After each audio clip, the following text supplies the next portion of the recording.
हर सुबह अखबार, टीवी या इंटरनेट के जरिए सिर्फ खबरें हम तक नहीं पहुंचती हैं, बल्कि उनके जरिए एक डर भी हमारे घरों तक पहुंच जाता है। डर कि इस बार किस मासूम बच्ची, लड़की या औरत को किसी हैवान की हवस का शिकार बनना पड़ेगा। लड़कियों के साथ रेप और रेप के बाद उनकी दर्दनाक हत्या एक महामारी की तरह हमारे समाज में फैलती जा रही है, और कोई नहीं जानता कि इस महामारी का अगला शिकार कौन सी मासूम लड़की बनेगी। क्या लड़कियों को बंदिशों में रखकर हम इस खूनी खेल को खत्म कर पाएंगे, या फिर इस महामारी का इलाज कुछ और ही है? बाय।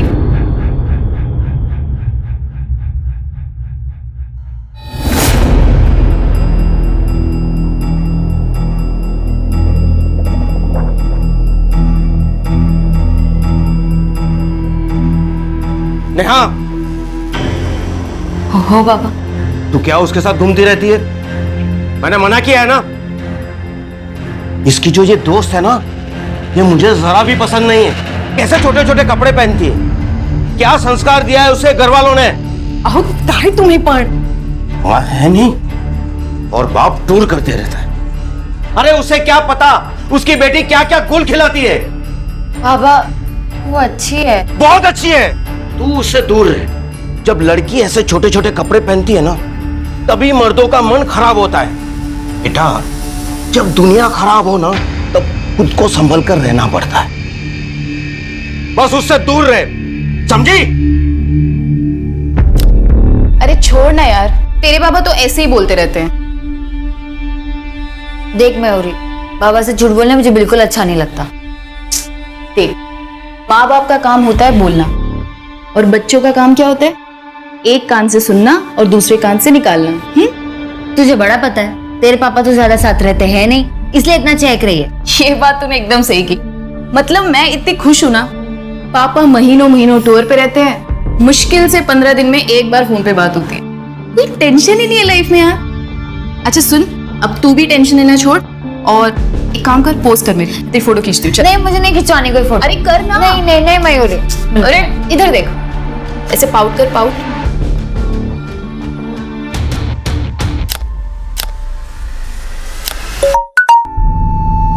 एक मिनट। हाँ, अच्छा चल मैं आती हूँ। अरे अरे, कहाँ चल दी मेरी बुलेट ट्रेन? अरे आ रही हूँ यार।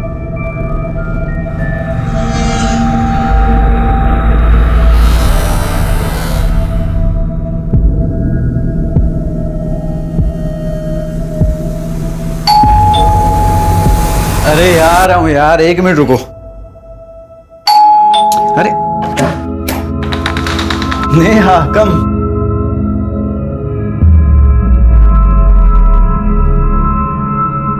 अरे ये क्या कर रहे हैं आप? अरे जब तुम मेरे सामने होती हो तो मैं अपने आप को कंट्रोल कैसे कर सकता हूँ? आप जानते हो ना मैं आपसे कितना प्यार करती हूँ।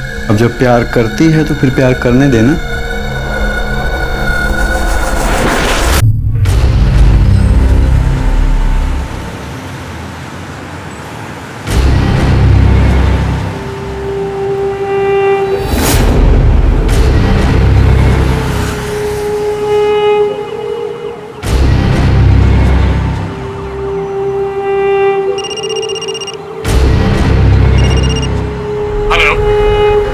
हेलो, हाँ किधर हो?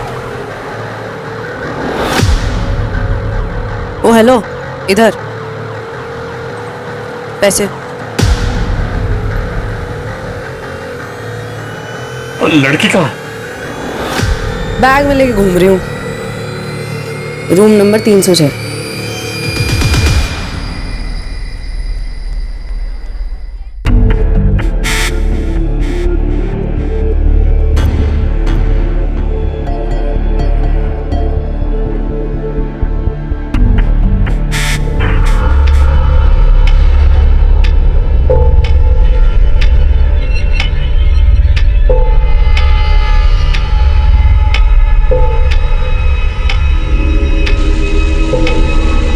अरे कोई है?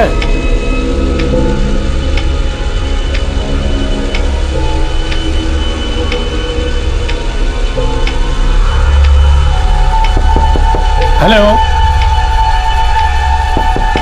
हेलो,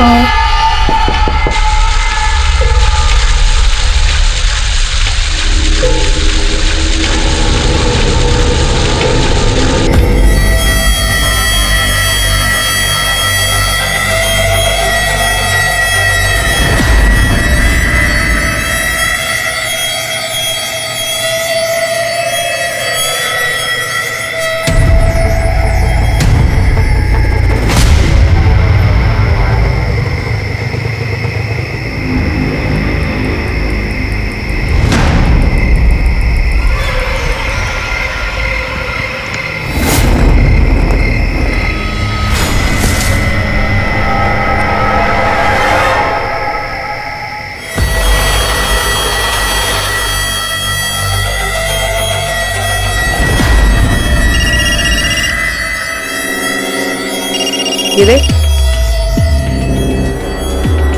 क्या उल्लू बनाया तुमने साले का? अबे उल्लू तो इसे भगवान ने बना के भेजा है, मैंने तो सिर्फ इसके उल्लू होने का फायदा उठाया है। बीवी को बच्चे के साथ घर में छोड़ के आते हैं और बाहर बेबी बेबी करते घूमते हैं। इनके साथ तो यही करना चाहिए।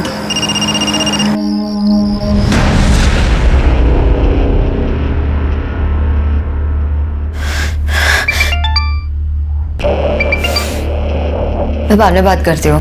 अरे पर हुआ क्या? वो फोन नहीं उठा रहा है। अरे तू एक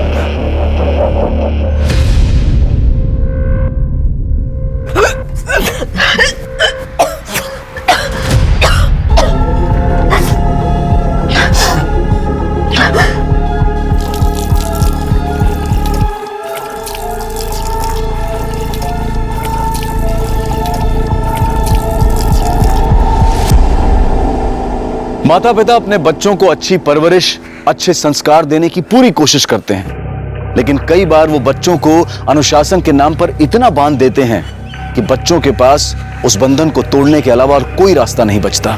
बच्चे उस बंधन से मुक्त होकर खुली हवा में सांस लेने के लिए जोर लगाते हैं, और जब इंसान अपनों से दूर होता जाता है तभी वो मुसीबत के करीब आ जाता है।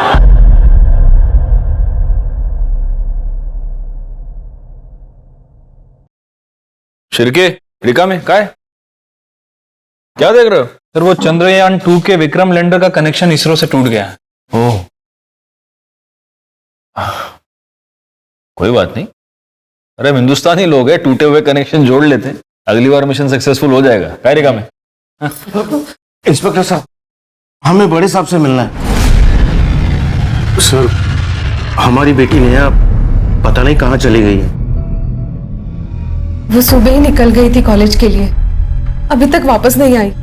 हो सकता है वो अपने किसी दोस्त के साथ हो। नहीं नहीं साहब, मैंने उसकी सारी सहेलियों को फोन किया है। आने दो उसे, उसकी खबर लेता हूँ। वो पूजा के साथ भी नहीं है, हो सकता है मयूरी के साथ हो। मैं उसे फोन करके देखती हूँ। मयूरी के साथ ही होगी। कितनी बार मना किया है उसे। नहीं आंटी, नेहा तो आज कॉलेज ही नहीं आई। सर, उसका फोन भी बंद है। शिरके एक काम करो, इसकी लास्ट कॉल ट्रेस करो और कॉलेज और घर के बीच जितने भी पुलिस स्टेशंस और हॉस्पिटल्स हैं वहां पता करो। हो सकता है कोई एक्सीडेंट हो गया। साहब, मेरी बेटी को ढूंढ दीजिए, रात हो गई है, उसे अंधेरे से बहुत डर लगता है।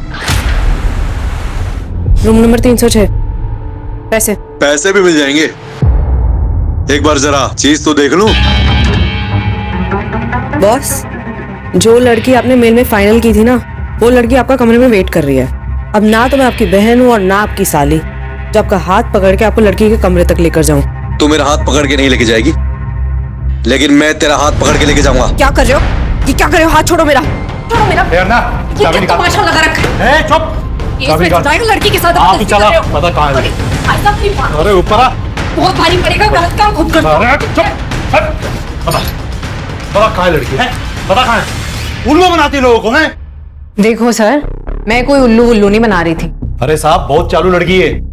अभी पिछले हफ्ते इसने मेरे साले को चूना लगा दिया। कैसा सगा है रे तू? तेरा खुद का साला घर में बीवी छोड़ के बाहर मुंह मारता फिर रहा है और तू उसके लिए फैंटम बन रहा है। शर्म नहीं आती तुझे? पुलिस स्टेशन में बकवास नहीं।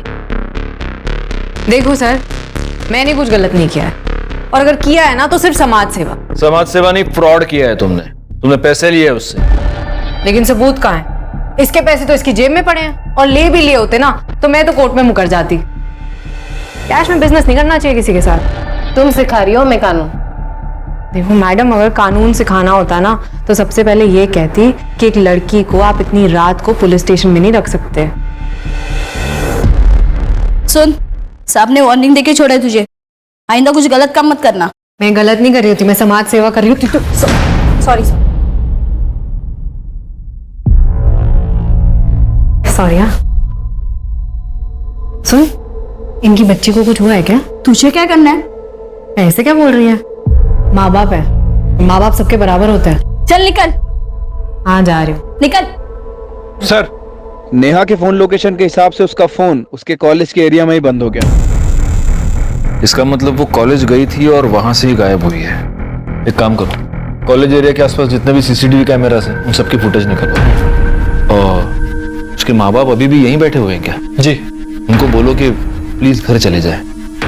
Okay sir.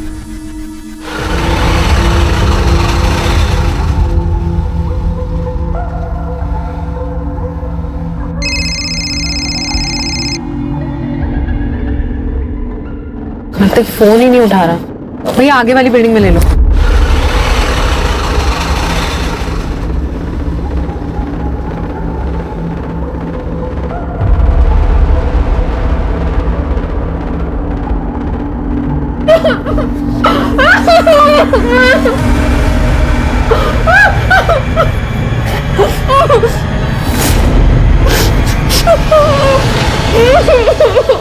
खबरदार जो तुमने से दोबारा हाथ भी लगाया तो।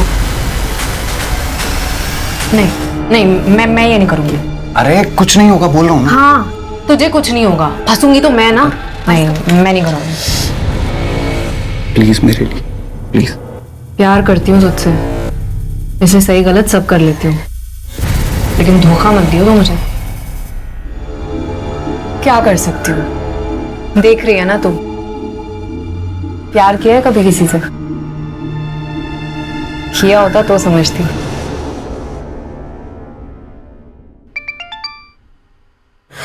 नेहा, नेहा, कहाँ हो तुम? तू ठीक तो है ना? हाँ नेहा बिल्कुल ठीक है, और जब आप मेरी बात मानेंगे तो आगे भी ठीक ही रहेगी। कौन बोल रहा है? अरे अंकल, मेरा इंट्रो लेके क्या करोगे? 30 लाख चाहिए मुझे। 30 लाख मेरे, बेटी आपकी। कौन है? कल दोपहर 2 बजे घोड़बंदर रोड पे।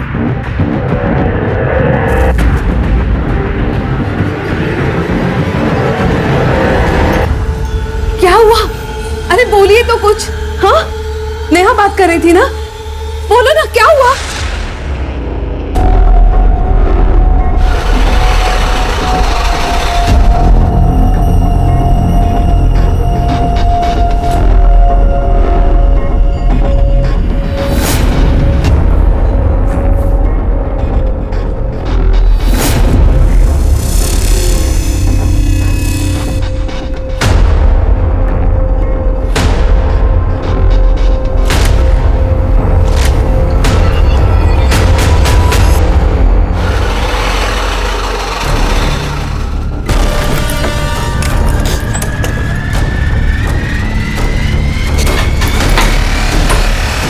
क्या हुआ? पुलिस थी। तेरे बाप ने बुलाई है ना पुलिस?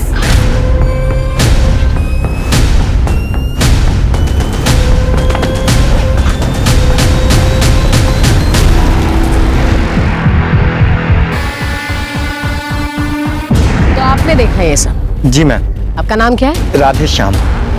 राधे श्याम, आप क्या कर रहे थे उस वक्त यहाँ? मैडम, हम लोग यहाँ से गुजर रहे थे तो यहाँ देखा कि ये बैग पड़ा हुआ है। पास आके देखा तो इसमें खून लगा था, इसलिए पुलिस को फोन किया। लगता है काफी दिन तक बंद रखा गया था इसे। हमें बैग भी काफी पुराना है, मुझे नहीं लगता कुछ पता चलेगा इससे।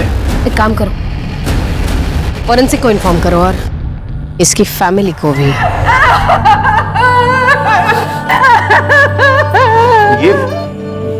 ये मेरी बेटी नहीं है। आपकी बेटी नहीं है? जी, मेरी बेटी तो ऐसे कपड़े नहीं पहनती थी। बॉडी के हाथ में एक टैटू है, आप पहचानते हैं इस टैटू को? ऐसा कोई टैटू उसके हाथ पे नहीं था। ये हमारी बच्ची, आप मार क्यों नहीं रहे? नेहा है हमारी। गलत सोच रही है तू, वो हमारी बेटी हो ही नहीं सकती। मैंने तो उसे पैसे दे दिए थे सर, फिर वो हमारी बेटी को क्यों मारेगी? आपने पैसे दे दिए? तो और क्या करता सर? आप लोगों को बताकर मैं देख चुका था, मैं अपनी बेटी की जान दोबारा खतरे में नहीं डाल सकता। आप लोगों के फेल होने बाद मुझे फिर से उस लड़की का फोन आया था, किसी दूसरे नंबर से कॉल आया था। हेलो। प्यार नहीं है आपको अपनी बेटी से शायद, वरना इतनी बड़ी गलती कभी नहीं करते। अब मैं आपकी तरफ से नेहा को गुड बाय बोल दूं या उसको फोन दूं, आप खुद ही बोल दो। नहीं नहीं, मेरी बेटी को कुछ मत करना। 30 लाख? उतने पैसे नहीं है मेरे पास, मेरे पास सिर्फ 12 लाख है। आप भी ना बेटी की फिरौती दे रहे हो या मच्छी मार्केट में रावस खरीदने आए हो? भगवान के लिए मेरी बेटी को कुछ मत करना, मेरे पास बस इतने ही पैसे हैं। मैंने तो उसे पैसे दे दिए थे सर, फिर वो मेरी बेटी को क्यों मारेगी? पैसे मिल गए न, सबूत तो मिटाना ही था। आपको उन्हें पैसे नहीं देने चाहिए थे। कम से कम आप पुलिस को इन्फॉर्म तो करते। वो मेरी बेटी को मार डालते। तो अब क्या किया उन्होंने? मारी तो डाला। वो मेरी बेटी नहीं है, वो मेरी बेटी नहीं है।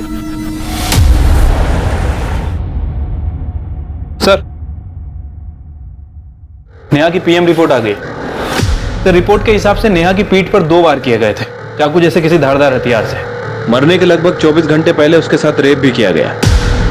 खून का टाइम क्या है? मैम, दोपहर 3 बजे से 6 बजे के बीच। रिपोर्ट में एक और इंपॉर्टेंट बात है, नेहा प्रेग्नेंट थी, मां बनने वाली थी। तो ये हो सकता है कि ये मर्डर उसी आदमी ने किया हो जिसका ये बच्चा है, और ये किडनैपिंग का पूरा नाटक पुलिस को गुमराह करने के लिए किया हो। आपको क्या लगता है? हो सकता है। नेहा के माँ बाप का कुछ और ही कहना है। कहना है? क्या? उनके हिसाब से नेहा बहुत ही सीधी सादी और ट्रेडिशनल लड़की थी, लेकिन उसकी सोशल मीडिया साइट्स और ईमेल्स कुछ और ही कहते हैं। उन पर कुछ इस तरह के फोटोग्राफ्स हैं।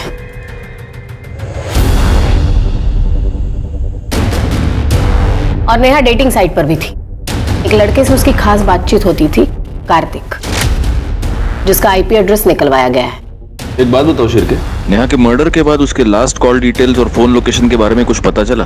अभी तक तो नहीं सर, लेकिन किडनैपर की लोकेशन मिल गई है जहां से उसने सुनील को फोन किया था। किडनैपर के लोकेशन के अकॉर्डिंग नेहा के फोन की लोकेशन और कार्तिक के फोन की लोकेशन दोनों सेम है। तो क्या कार्तिक ही किडनैपर है? क्या मुंबई वाकई महिलाओं के लिए सबसे सुरक्षित शहर है? ये सवाल अचानक उठ खड़ा हुआ जब साल 2019 में मुंबई में महिलाओं के साथ अपराध के ऐसे ही घिनौने केसेस ने शहर को हिला दिया था। पुलिस पर केस सॉल्व करने का प्रेशर था, पर यह केस इस कदर उलझा हुआ था कि पुलिस भी हैरान थी।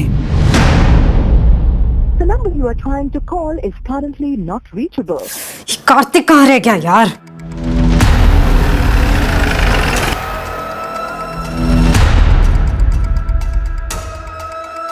एक्सक्यूज मी, ये कार्तिक यहीं रहता है ना? हाँ, यही रहता है। अभी कहाँ मिलेगा? अगर अभी वो यहाँ नहीं है तो अपनी गर्लफ्रेंड के साथ में होगा। पास वाली सोसाइटी में रहती है, फ्लैट नंबर 504।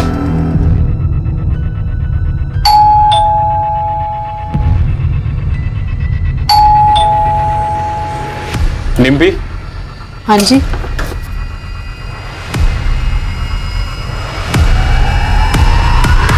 क्यों लेकर आए हो? इतना तो बता दो। सर सर सर सर, मैंने कुछ नहीं किया है सर। अब क्यों लेकर आए हो मुझे यहाँ पे? तुमने नेहा को किडनैप किया और उसके पिता को ब्लैकमेल कर रही थी। क्या क्या क्या क्या बोल रहे हो आप? Blackmailing, kidnap? मुझे कुछ नहीं पता, मैंने कुछ नहीं किया। झूठ मत बोलो। कार्तिक बॉयफ्रेंड है ना तुम्हारा? कार्तिक ने नेहा से डेटिंग ऐप पर फ्रेंडशिप की थी, चैट करते थे वो। नेहा के मोबाइल पर लास्ट मैसेज कार्तिक के मोबाइल से, और उस दिन नेहा के मोबाइल से जो रैंसम कॉल्स आ रहे थे ना, वो तुम्हारे लोकेशन के थे। कार्तिक ने दोस्ती की, मैसेज किसने किया? कार्तिक ने। तो अब डिम्पी को क्यों उठाकर ले आए हो? मैं तो खुद कार्तिक को ढूंढ रही हूँ, पता नहीं कहाँ चला गया। कार्तिक की लोकेशन ट्रेस हो गई है, जयपुर में है वो। जयपुर? वहां तो उसकी मामी रहती है।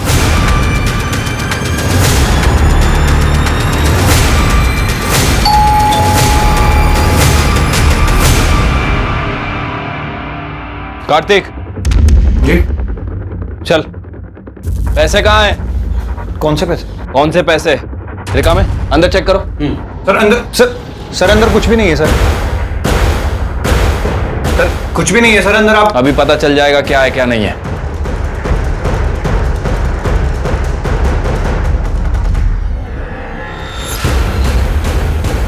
सर ये बैग मिला अंदर, उसमें काफी सारा पैसा है।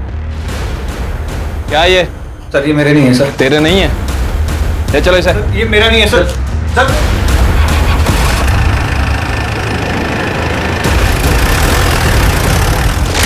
सर मैंने कुछ नहीं किया सर। सर मैं सच बोल रहा हूँ सर। कुछ नहीं किया? शिरके दिखाओ इसको। पिछले 5 महीने से तुम नेहा के साथ चैटिंग कर रहे थे, फिर तुमने उसको मिलने के लिए बुलाया। वो तुम्हारे बच्चे की मां बनने वाली थी, इसलिए तुमने उसका मर्डर कर दिया और हमें गुमराह करने के लिए किडनैपिंग का ये पूरा नाटक रचा। ये क्या कह रहे हैं सर आप? सर ऐसा कुछ भी नहीं हुआ। गुप्ता मैडम, ये ऐसे नहीं मानेगा। फिर के गया सर बता दो सर। सर नेहा और मैं कई महीने से चैटिंग कर रहे थे, तो नेहा ने मुझे मिलने के लिए बुलाया। हाय नेहा, हाउ आर यू? तुम्हारी हिम्मत कैसे मुझे हाथ लगाने की? सर नेहा के अकाउंट से कोई और ही चैटिंग कर रहा था, ये बात मुझे बाद में पता चली, और डिम्पी को पता चल गया था कि मैं नेहा से मिलने भी गया था। इसी बात पर ये मुझसे लड़ी भी थी। ये क्या कर रहा था तू? मेरे होते हुए तो किसी और की तरफ आंख उठाकर देख भी कैसे सकता है? हाँ, फिर डिम्पी ने ही मुझे आइडिया भी दिया था। ना पैसे चाहिए, तेरी आइटम को किडनैप करते। क्या क्या बकवास कर रहा है? सर मुझे कुछ नहीं पता, ये झूठ बोल रहा है। नाटक नहीं, मुंह बंद कर अपना। सर मैं नेहा को सॉरी बोलने के बहाने उसके कॉलेज के बाहर भी गया था sir. Neha, I am sorry, वो शायद तुम्हारे अकाउंट से कोई और चैट कर रहा था तो मुझे पता नहीं लगा। इट्स ओके, कोई बात नहीं। ऐसे नहीं, तुम्हें पहले ही आइसक्रीम खानी पड़ेगी, तभी मुझे पता लगेगा कि तुमने मुझे माफ कर दिया। अरे इसकी क्या जरूरत? अरे नहीं, तुम्हें खानी ही पड़ेगी। ये लो। क्या अभी?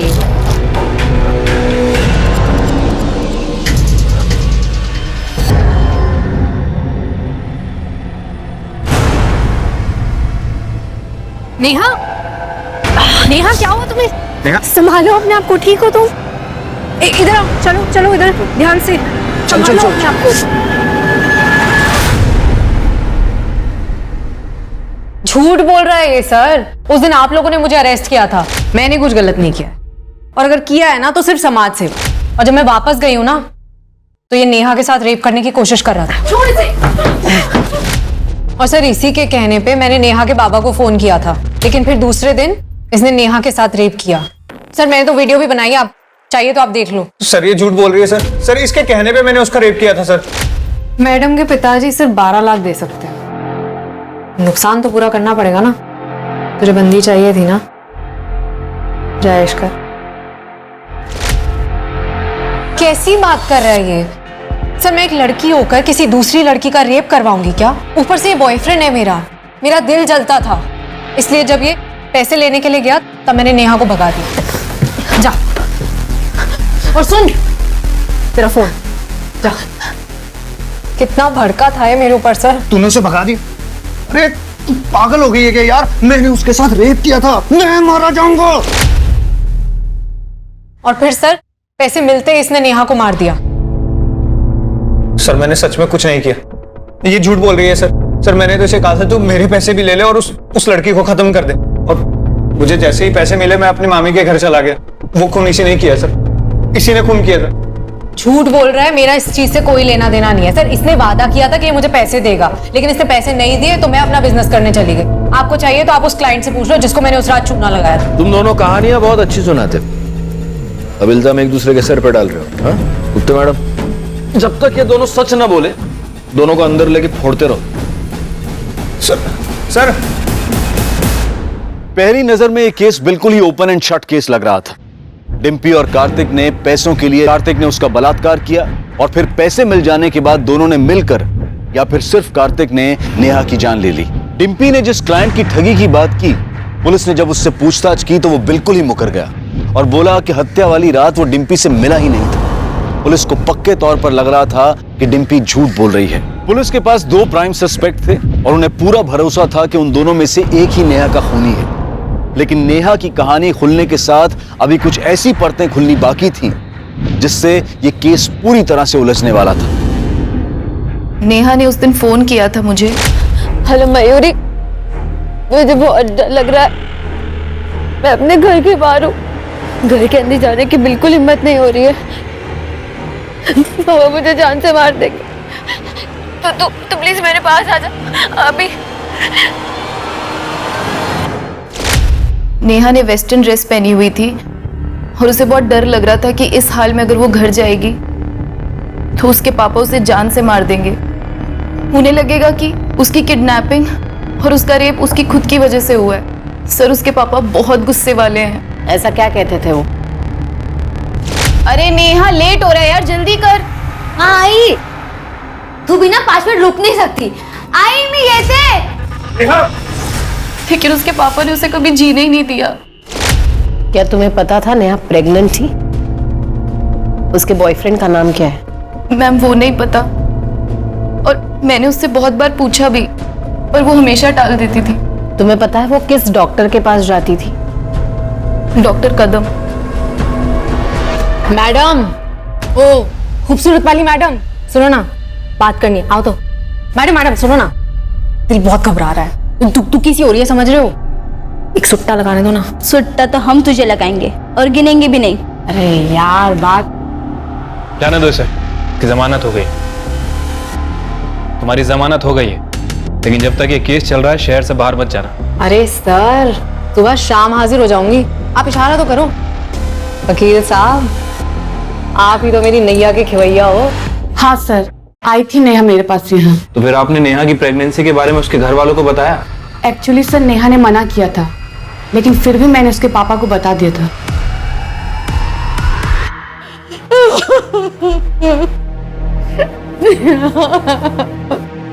नहीं, मैं वहां नहीं बैठूंगा।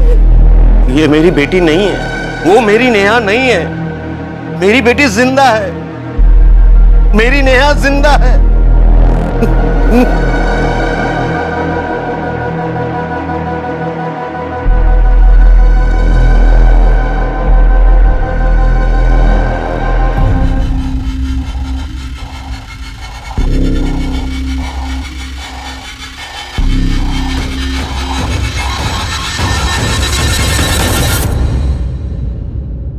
तो आपको यह यकीन है कि वो आपकी बेटी नेहा नहीं है? वो मेरी बेटी नहीं थी। क्यों? मेरी बेटी ऐसे कपड़े नहीं पहनती। फिर तो आपको यह भी पता नहीं होगा कि वो प्रेग्नेंट थी। नहीं, वो मेरी बेटी नहीं थी। मेरी बेटी ऐसी नीच हरकत नहीं कर सकती थी। वो आपकी बेटी ही थी, और ये बात आप भी जानते थे। आप ये जानते थे कि उसके हाथ पर टैटू है, आप ये भी जानते थे कि वो प्रेग्नेंट है, और आपके हिसाब से उसका प्रेग्नेंट होना एक नीच हरकत थी, और इस नीच हरकत के लिए आपने अपनी ही बेटी का मर्डर कर दिया। ये आप क्या कह रहे हैं? सच, और इस सच का सबूत भी है हमारे पास। आप खुद मानेंगे, आपसे मनवाया जाए। हाँ, मुझे पता था, लेकिन मैं क्या करता? मेरा मन तो अभी भी मानने के लिए तैयार नहीं है कि मेरी बेटी ऐसा कुछ कर सकती है। वो आपकी बेटी ही थी। मयूरी के कहने पर और उसकी कॉल लोकेशन से यह पता चलता है कि नेहा उस रात घर से बाहर थी।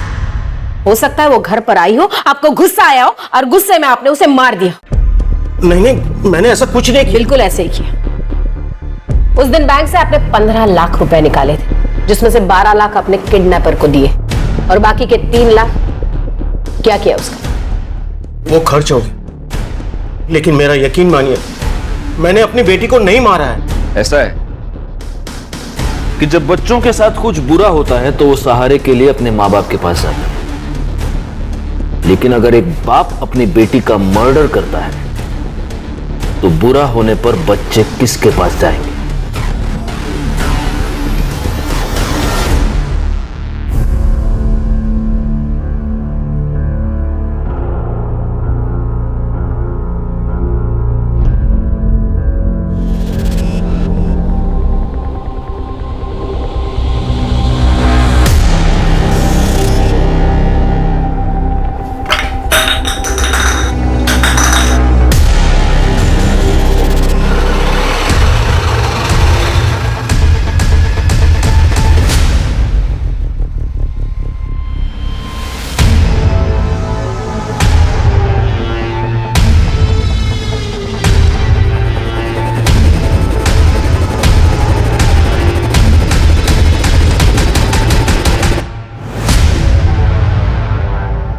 ये देखिए सर, आदमियों को लूटते लूटते ये तो एटीएम लूटने चली गई। हिम्मत है इस लड़की में। गलत काम करने के लिए हिम्मत नहीं लगती, सही काम करने के लिए, सच के साथ खड़े होने के लिए हिम्मत लगती है। सर, नेहा के कॉल रिकॉर्ड में जितने भी नंबर थे मैंने सभी पे बात की। नेहा ज्यादातर लोगों से नॉर्मली बात करती थी, लेकिन सर उसके फोन रिकॉर्ड में एक ऐसा नंबर है जो 2 हफ्तों से बंद है। 2 हफ्ते पहले नेहा और उस नंबर पे बहुत ज्यादा बातें हुई। इसका नंबर किसी अमन शिंदे के नाम रजिस्टर्ड है। उसका एड्रेस निकलवाओ। सर उसके मुंबई वाले एड्रेस पे मैंने पता किया है, 2 हफ्ते से वो घर नहीं आया है, पुणे का रहने वाला है।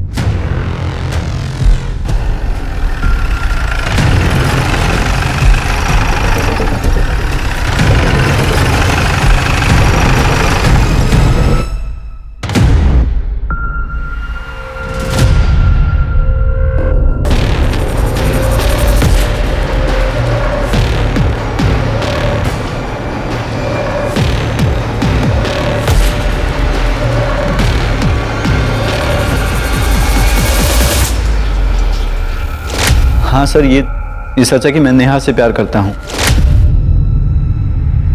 करता हूँ नहीं, करता था। नेहा मर चुकी है। ये क्या कह रही हैं आप? ऐसा कैसे हो सकता है सर? सिंपल है, नेहा ने तुम्हें ये बताया कि नेहा तुम्हारे बच्चे से प्रेग्नेंट है। तुम्हें ये सब कॉम्प्लिकेशन नहीं चाहिए था लाइफ में, और इसलिए तुमने नेहा का मर्डर कर दिया है ना? सर मैं ये सोच भी नहीं सकता था कि नेहा के साथ ऐसा।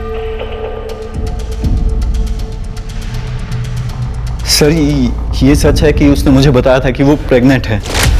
नेहा कुछ नहीं होगा, मैं हूं ना। अमन मुझे कुछ समझ नहीं आ रहा। अगर बाबा को पता चल गया कि मैं प्रेग्नेंट हूँ, मुझे जान से मार देंगे। कुछ नहीं होगा, मैं खुद तेरे बाबा से बात करूंगा, ठीक है? हमारी शादी के लिए। तो नेहा से शादी का वादा करके तुम भाग गए, और ऐसे भागे कि अपना फोन भी बंद कर दिया। सर मैं भागा नहीं था। मेरी आई की तबीयत बहुत ज़्यादा ख़राब हो गई थी, इसलिए मैं चला गया था। और जाने से पहले मैंने बहुत लोगों से पैसे उधार ले रखे थे। उनकी बार बार कॉल आ रही थी, इसलिए मैंने फ़ोन बंद कर रखा था। सच तो ये है कि जब तुम्हें पता चला नेहा प्रेग्नेंट है, तुम उसे छोड़कर भाग गए। फिर तुम्हें ये पता चला कि नेहा डेटिंग साइट पर किसी और के साथ चैट करी, और गुस्से में आकर मौका देखकर तुमने नेहा का खून कर दिया। मेरी नेहा कभी किसी डेटिंग ऐप पर जा ही नहीं सकती थी। ये सब उस मयूरी के काम है। हमेशा बहन जी बोल के उसे ब्रेन वॉश करती थी। इनफैक्ट वो तो हमेशा मुझे कॉल करती रहती थी, कहती थी कि मैं तुमसे प्यार करती। लेकिन सर मैंने नेहा के अलावा कभी किसी और की तरफ आंख उठाकर देखा भी नहीं। सर अमन का कहना सही था। सर जिस आईपी एड्रेस से नेहा का डेटिंग अकाउंट एक्टिव था, सर वो आईपी एड्रेस मयूरी के नाम रजिस्टर्ड है। और सर मयूरी के फोन रिकॉर्ड से यह पता चला है कि मयूरी बार बार अमन को फोन करती थी। इतना ही नहीं सर, उसकी लोकेशन के हिसाब से यह पता चला है कि जिस दिन नेहा का मर्डर हुआ, उस दिन उसके फोन की लोकेशन नेहा के घर के आसपास थी। हाँ, मैं उसकी डेटिंग प्रोफाइल हैंडल करती थी, क्योंकि मैं चाहती थी कि वो लाइफ में थोड़ा फन करे और किसी लूजर के लिए अपनी लाइफ बर्बाद ना करे।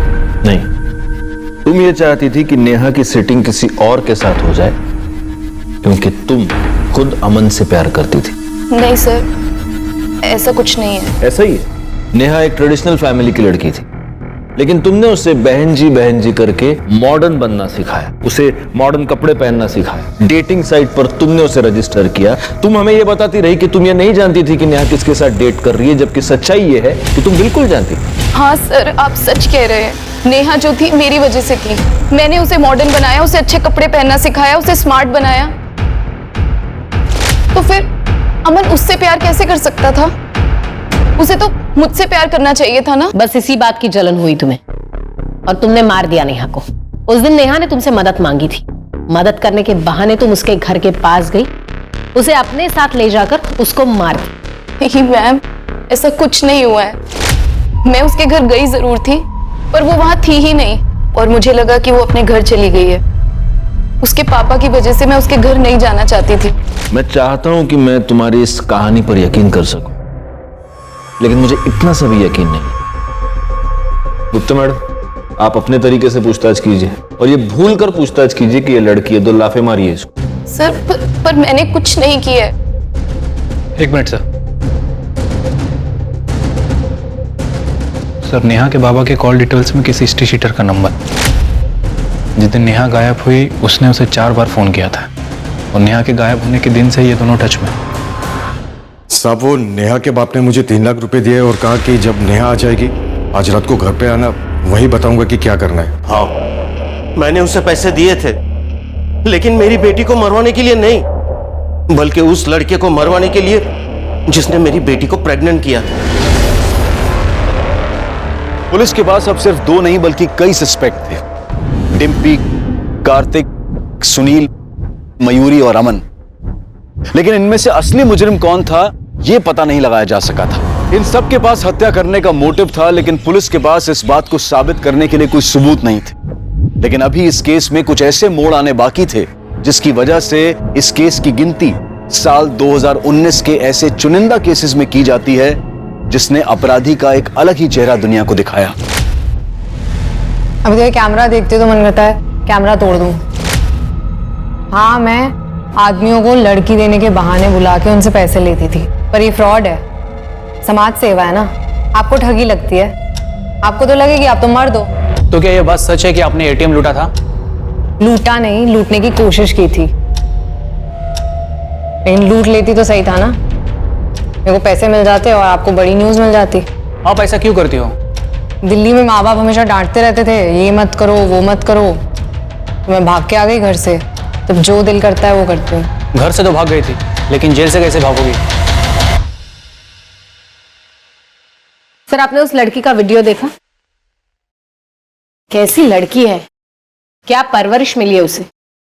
असस होता मैडम, बिगड़ते बच्चे हैं और गाली परवरिश को मिलती है। एनीवे, केस में कोई इंप्रूवमेंट? कुछ खास नहीं, फ्यू सस्पेक्ट्स है लेकिन कुछ ठोस सबूत नहीं। सर, मुझे तो कार्तिक के ऊपर ही शक है। कार्तिक का डीएनए नेहा के ऊपर मिले सीमेंट से मैच करता है। हाँ, लेकिन रेप करने की बात तो वो खुद भी कबूल कर रहा है। सर, इसके कहने पे मैंने उसका रेप किया था सर।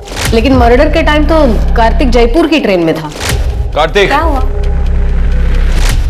एक पॉसिबिलिटी ये भी है कि वो जयपुर गया ही नहीं। मर्डर के टाइम उसने अपना फोन किसी और के हाथ भिजवा दिया हो और खुद बाद में जयपुर चला गया हो। लेकिन डिम्पी जिस आदमी की बात कह रही है, आपको चाहिए तो आप उस क्लाइंट से पूछ लो जिसको मैंने उस रात चूना लगाया था। वो ये मानने के लिए तैयार ही नहीं है कि उसे किसी लड़की के नाम पे बुलाया था। हो सकता है वो झूठ बोल रहा या फिर सच भी। मयूरी नेहा के घर के आसपास थी और मयूरी के पास सॉलिड मोटिव था। लेकिन मोटिव तो अमन के पास भी था। नेहा उस दिन अपने घर के पास आई, वहां से उसे कोई ले गया, उसका मर्डर किया, उसकी बॉडी को एक सूटकेस में भरा और उसके घर से 4 किलोमीटर दूर जंगल एरिया में उसकी बॉडी को फेंकवा दिया। अब जिसने भी ये किया है वो चलकर तो वो लास्ट 4 किलोमीटर दूर नहीं ले गया होगा, उसने जरूर किसी व्हीकल का इस्तेमाल किया होगा। और अपने जितने भी सस्पेक्ट्स, डिम्पी, मयूरी, सुनील, कार्तिक और अमन, इनमें से किसी के भी पास गाड़ी नहीं। हो सकता है कि पब्लिक ट्रांसपोर्ट का इस्तेमाल किया हो। एक काम करना शिरके, ये जितने भी प्राइम सस्पेक्ट्स हैं उन सब के घर के बाहर जितने सीसीटीवी कैमरास हैं उन सब की फुटेज निकलवाओ पिछले 1 हफ्ते की। सर, सभी सस्पेक्ट के घर के बाहर की सीसीटीवी फुटेज आ गई, लेकिन डिम्पी के घर के बाहर की सीसीटीवी कैमरे में प्रॉब्लम है। पिक्चर क्वालिटी साफ नहीं है सर। सुनील के घर के बाहर कोई सीसीटीवी कैमरा नहीं था। बाकी के लोगों घर के बाहर था, ये वहां की फुटेज है। पिछले 7 दिनों से सभी सस्पेक्ट ऑटो का इस्तेमाल कर रहा है। ये देखिए सर, जिस दिन नेहा का मर्डर हुआ उस दिन डिम्पी ने भी ऑटो लिया, यहाँ तक कि कार्तिक और मयूरी ने भी। मयूरी ये कह सकती है कि वो ऑटो से नेहा को ही मिलने गई थी, डिम्पी अपने किसी क्लाइंट से और कार्तिक स्टेशन। ये सभी के सभी अपने डिफेंस में ऐसा कुछ कह सकते हैं। हमें कोई और पुख्ता सबूत चाहिए। सीसीटीवी में इनमें से कोई वो बैग ले जाता हुआ भी नहीं दिख रहा जिसमें बॉडी मिली थी।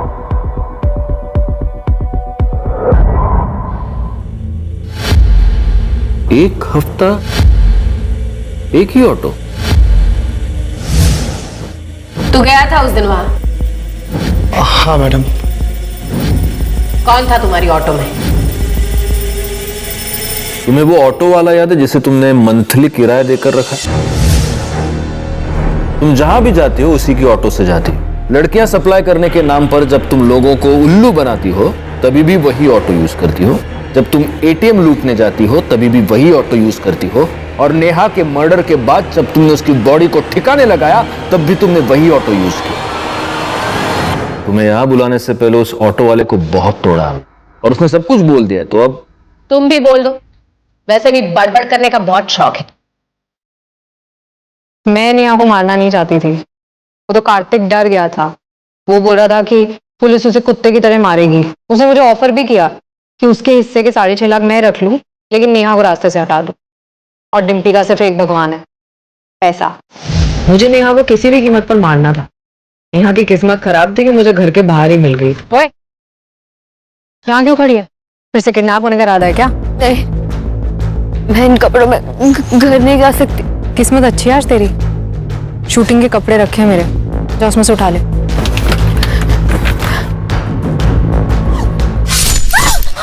मुझे मालूम था आप लोग सीसीटीवी चेक जरूर करोगे, इसलिए मैंने ऑटो वाले से लाश को ठिकाने लगाने के लिए बैग मंगवाया। शर्म आनी चाहिए तुम्हें। खुद एक लड़की होकर दूसरी लड़की का रेप करवाया तुमने। तुम जानती हो रेप क्या होता है? कोई मजाक नहीं, कोई खेल नहीं। कोई हाथ भी लगाता है तो घिन आती है। लेकिन पैसों के लिए तुम वहीं पर नहीं रुकी, तुमने खून भी करवाया। शर्म आती है तुम पर, डिम्पी शर्मा। इस केस को मीडिया में बहुत उछाला गया। कैसे कोई अपनी दोहरी जिंदगी की वजह से मौत के साए में सो गया, कैसे आज हम इंटरनेट पर धड़ल्ले से दोस्त बनाते हैं, और कैसे कुछ लोगों को अपनी इस दोस्ती का बहुत बुरा अंजाम भुगतना पड़ा। अगर इस केस को हम एक लाइन में समेटने की कोशिश करेंगे तो शायद यही कहेंगे, कुछ फूल डाली से बिछड़ गए, कुछ पैरों तले रौंदे गए, तो कुछ गलत राह पर चले गए। शायद नेहा के साथ ये सब होता ही नहीं अगर वो ऐसी दोहरी जिंदगी ना जीती, अगर उसके पिता सुनील उसे दुनिया से बचाने के लिए उस पर अनुशासन का पहरा लगाने की बजाय उसे एक दोस्त की तरह से प्यार से समझाने की कोशिश करते। शायद मयूरी को अपनी ही बेस्ट फ्रेंड के बॉयफ्रेंड से प्यार की उम्मीद लगाने की जरूरत नहीं पड़ती, अगर उसके पिता वक्त निकालकर उसे समझ सकते, समझा सकते। और शायद डिम्पी के हाथों इतना बड़ा पाप नहीं होता अगर उसके माता पिता उसे प्यार से सही रास्ते पर लाने की कोशिश करते। हमारा बचपन, हमारी परवरिश हमारे आने वाले कल को तराशते हैं। आज दुनिया बहुत तेजी से बदल रही है, बच्चे, लड़के, लड़कियां सब बदल रहे हैं, और ऐसे में माता पिता उन्हें पुरानी धारणाओं में जकड़ कर नहीं रख सकते। उन्हें भी बदलना होगा, उन्हें दोस्ती करनी होगी अपने बच्चों से। अपने बच्चों को उन्हें सही और गलत का फर्क करना सिखाना होगा।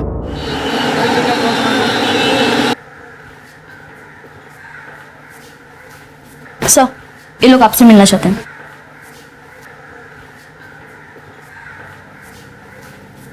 जी कहिए। सर हमारे साथ रेप हुआ है। व्हाट?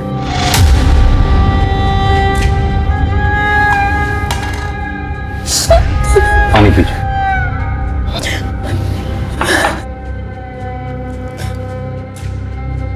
अब आराम से हिम्मत रखिए, बताइए क्या क्या हुआ। सर, सुनील अग्रवाल के घर पे हम नौकरानी का काम करते हैं। रोज की तरह आज भी साफ सफाई कर रहे थे और फिर। ओए मानसी। अच्छा, क्या आप इन्हें तुरंत पुलिस स्टेशन ले आए?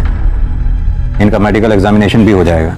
शर्मा मैडम, इन्हें हॉस्पिटल ले जाके इनका मेडिकल एग्जामिनेशन करवाइए। जी सर। पांडे सर, इनकी FIR लिख लो। और ये सुनील अग्रवाल, इसे जरा थाने बुलाओ।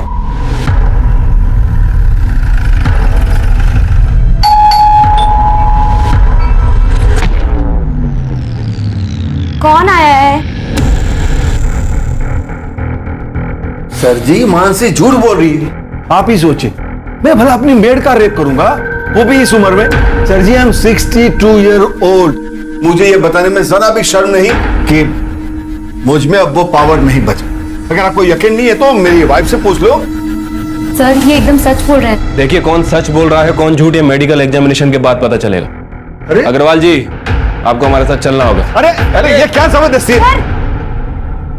मिस्टर सुनील अग्रवाल और मानसी, आप दोनों की मेडिकल रिपोर्ट इस वक्त मेरे सामने है। मानसी की मेडिकल रिपोर्ट में साफ साफ लिखा है कि मानसी पहले से ही सेक्सुअली एक्टिव है।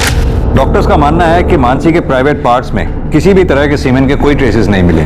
जहां तक मिस्टर सुनील अग्रवाल का सवाल है, उनकी मेडिकल रिपोर्ट के मुताबिक डॉक्टर्स का मानना है कि वो पेनिट्रेटिव सेक्स करने की क्षमता खो चुके हैं, यानी कि मेडिकली वो किसी का रेप नहीं कर सकते। सर, मैंने तो पहले ही कहा था, ये आजकल की मेड ऐसी होती है, मोटी पार्टी देखी नहीं कि पैसे अट्ठे के चक्कर में रेप तक के झूठे इल्जाम लगा देती है। क्या मतलब है आपका? मेरी बहन झूठ बोलेगी? हाँ। मेरे पति कभी किसी का रेप नहीं कर सकते, और ये इसे तो वो बेटी की तरह मानते हैं। झूठ बोल रहे हैं ये दोनों मिलके। सर, एक लड़की के लिए उसकी इज्जत से बढ़कर कुछ नहीं होता है। तुम्हारी मेडिकल रिपोर्ट में साफ साफ लिखा है कि तुम्हारा रेप हुआ ही नहीं है, बल्कि तुमने पैसे हटने के चक्कर में अपने मालिक मिस्टर सुनील अग्रवाल पर झूठा आरोप लगाया। सर, ये गलत है। ये झूठ बोल रहा है आदमी। क्या झूठ है क्या सच है अभी पता चल जाएगा। यादव, सर जरा लेकर आओ उसे। Okay sir.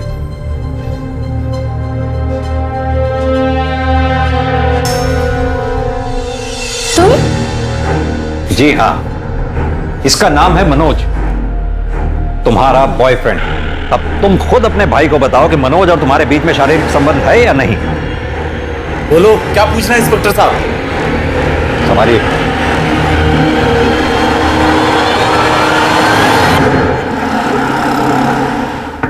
मानसी, दरवाजा खोलो। मानसी।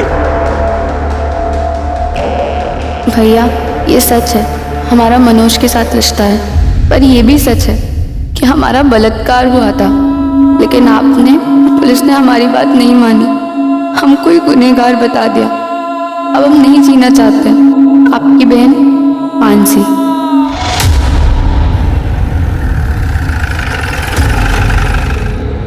मानसी ने सुसाइड किया, इसमें मेरा क्या दोष है? दोष है, क्योंकि मानसी ने अपने सुसाइड नोट में साफ साफ लिखा है कि उसका बलात्कार हुआ था। साफ साफ बताइए कि माजरा है क्या?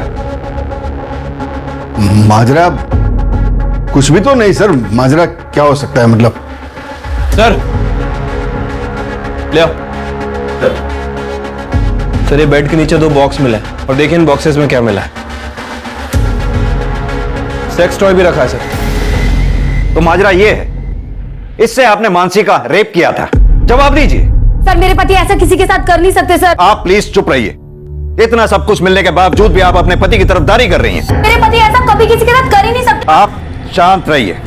हाँ, सारा कसूर मेरा ही है, मैं ही दोषी हूँ। मानसी ने मेरे कारण सुसाइड किया। I don't know responsible। Sunil! नमस्कार, आदाब। क्राइम पेट्रोल सतर्क के ब्लैक हेडलाइंस अध्याय के आज के एपिसोड में आप सबका स्वागत है। जिन लोगों से हमारा व्यवहार होता है उन पर भरोसा करना लाजमी है, लेकिन भरोसा एक ऐसी चीज है जो बहुत सोच समझ कर करना चाहिए। मानसी ने सुनील पर भरोसा किया और उसका दिया हुआ शरबत पी लिया। नतीजा ये हुआ कि वो सुनील द्वारा अननेचुरल यानी कि अप्राकृतिक तरीके से किए गए रेप का शिकार बन गई। पुलिस को सुनील के घर पर वो 2 बैग मिलने पर सुसाइड करना इस बात को साबित करता था। ये एक अजीब केस था जहां पर पीड़ित और प्रताड़ित दोनों ने ही आत्महत्या कर ली थी। पुलिस के केस क्लोज करने के बाद भी ये मामला तकरीबन 1 महीने तक मीडिया में चर्चा और वाद विवाद का विषय बना रहा। शहर के समाज सुधारकों के एक खेमे ने सुनील अग्रवाल और मानसी गोस्वामी की आत्महत्या के लिए पुलिस को दोषी ठहराया, जिसे पुलिस महकमे ने बेबुनियाद बता दिया। इतने हो हल्ले और हंगामे के बाद यह केस यहां बंद हो चुका था, लेकिन क्या वाकई में ये इस केस का अंत था या फिर ये एक बड़े केस का एक छोटा सा हिस्सा था?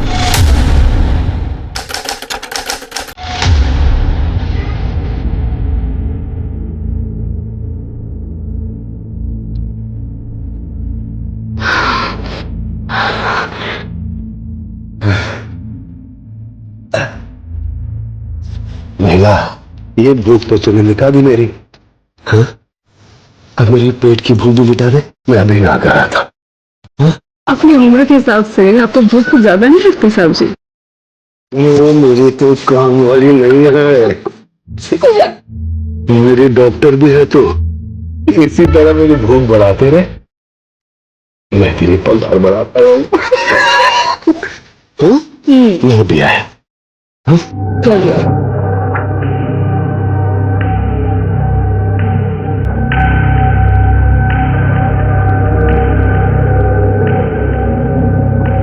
वृंदा, वृंदा,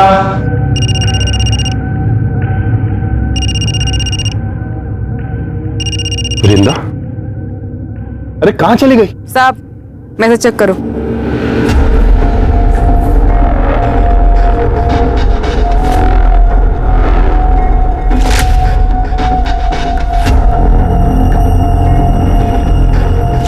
वीडियो क्यों बनाया तूने? और ये मुझे क्यों भेज रही है तो? 5 लाख, और अगर नहीं दिया ना तो तुम्हारी बिल्डिंग में वॉचमैन, धोबी, माली, हर एक फ्लैट वाले को ये वीडियो भेज दूंगी, समझा? अच्छा, तो तू 24 घंटे हैं तेरे पास, रखती हूँ।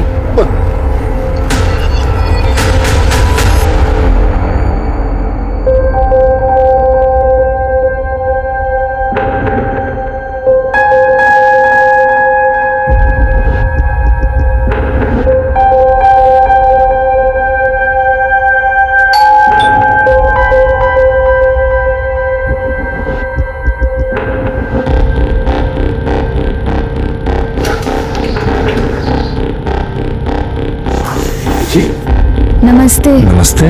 मैं करिश्मा। करिश्मा,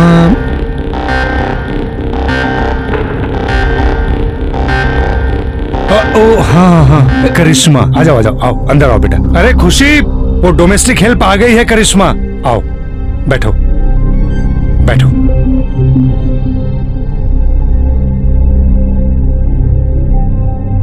नमस्ते। नमस्ते नमस्ते, बैठो। देखो काम मैंने फोन पे तुम्हें समझा दिया है, बस हम 2 लोग हैं। सर काम कब से शुरू करना है? वो हम सोच रहे थे आज से ही कर देते। वो क्या है ना, हमारी माँ हमारे रहते दूसरों के घर में काम करती है, हमको अच्छा नहीं लगता। और वैसे भी हमारे भाई की भी तबीयत ठीक नहीं रहती, उसके पास कोई नहीं होता तो वो परेशान हो जाता है। मुझसे क्या पूछ रहे हो? भली घर की लगती है, रख लो। ठीक है बेटा, तुम आज से काम शुरू कर दो। थैंक यू साहब। अरे ऐसे क्या, आओ मैं तुम्हें किचन दिखा दूं, आ जाओ।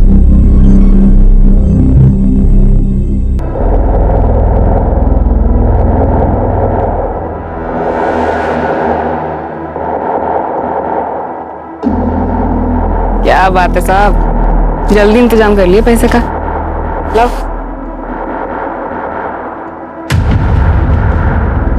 रब है ना, सब देख रहा है, तो तेरा भला नहीं होना कभी। ये पैसे मैंने अपने पोते की पढ़ाई के लिए रखे थे, समझी? बैंक पढ़ाई के लिए लोन बांट रही है, टेंशन मत लो आप। जाके पोते का ध्यान रखो, जाओ। अरे जाओ।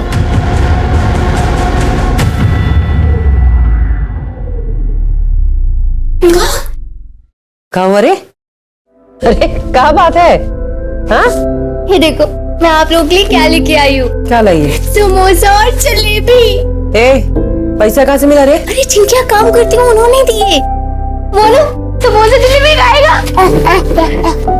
ये देख। हे जगली भाई, तेरा नौकरी ऐसे ही चलत रहे, जिससे हमरे मोनू का इलाज और पढ़ाई भी निमह जाए, घर भी चलत रहे।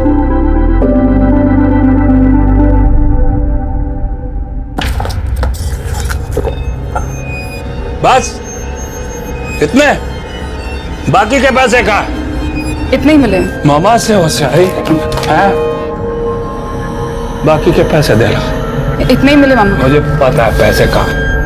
हाँ मामा इतने ही मामा। अच्छा दे रही हूँ।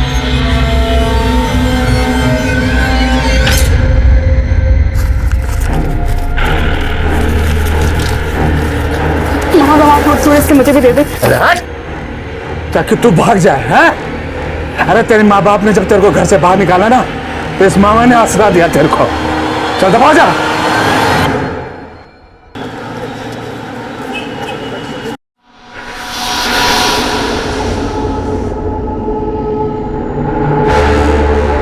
हाँ बस निकल रही हूँ मैं। आई। Okay bye.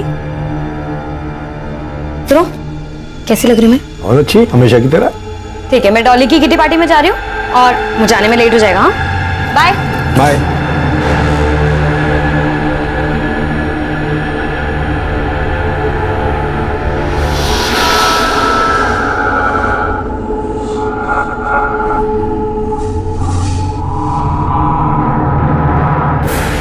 अरे करिश्मा बेटा, ये जूस पी लो। नहीं साहब। कितना काम करती हो तुम, इसके पीने से तुम्हें ताकत मिलेगी। लो बेटा लो। अरे लो, पियो। शाबाश।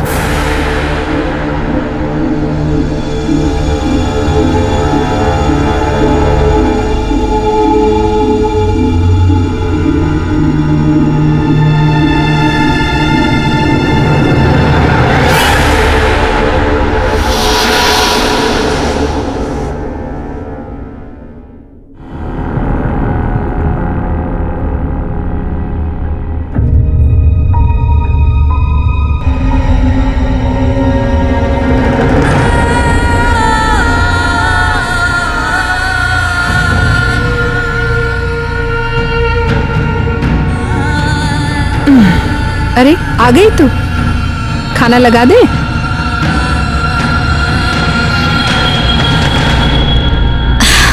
करिश्मा,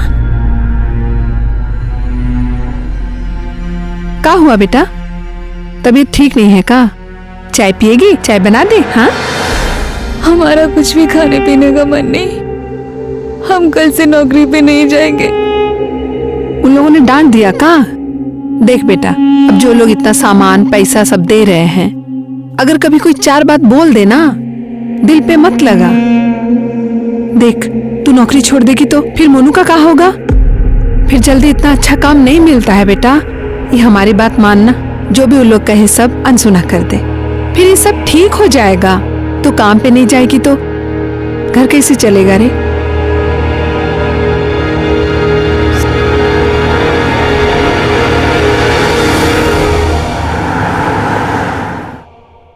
बाद में बात करती हूँ। बिल्कुल सही समय पे आई हो।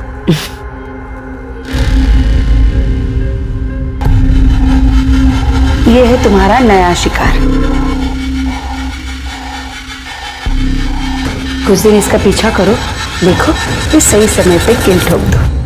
नमस्ते, मैं धीरो जरूर हूँ। क्या लेंगे आप मालिक? चाय पानी? अरे नहीं, कुछ तकलीफ मत कीजिए आप। ये आपका बेटा है? हाँ। बेटा जरा यहाँ आना। क्या मुस्तिकर साहब? ये लो बेटा, ये तुम्हारे लिए। हाँ, जा बाहर खेलो, जाओ।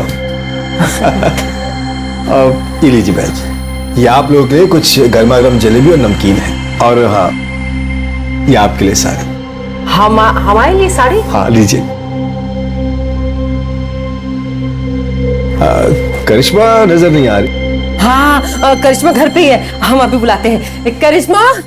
हाँ माँ। बेटा भाग क्या ना, देखते नहीं मालिक आए हैं।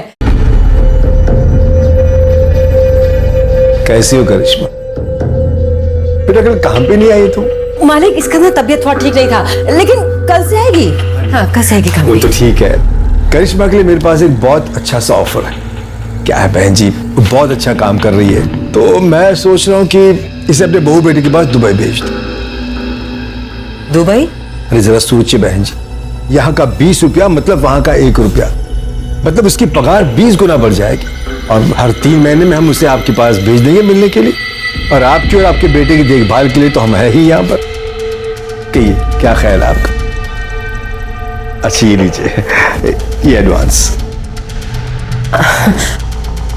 मालिक आप तो देवता आदमी है।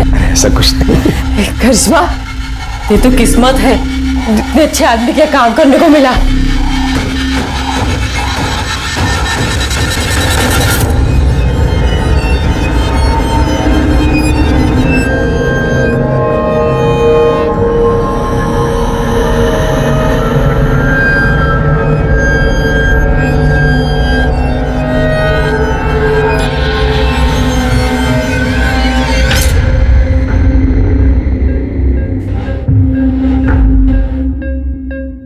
खुशी अग्रवाल जो दूसरी शादी के बाद अब खुशी अरोड़ा बन चुकी थी, उसका यह पति भी दरिंदा था। यह सिर्फ एक कोइंसिडेंस था या फिर इसके पीछे भी कोई और रहस्य था? ऐसे में करिश्मा के शोषण का सिलसिला कब खत्म हुआ?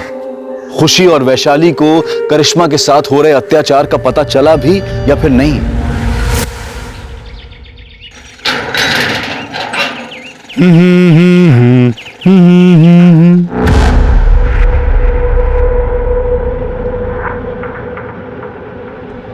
मैडम, मैडम,